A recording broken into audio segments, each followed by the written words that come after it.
គុណ5 2 ly 1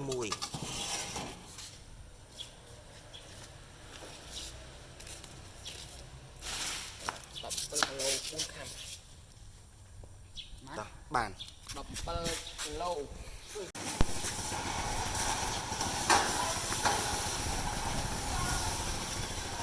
បាទលើក500មួយទៀត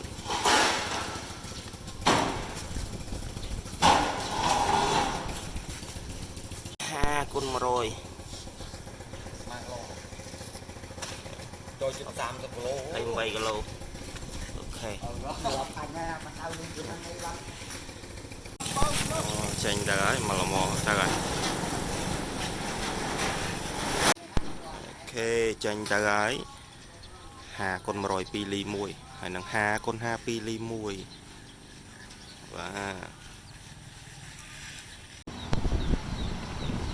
បាទរៀបចំចេញទៅហើយຂະຫນາດ2 ly 1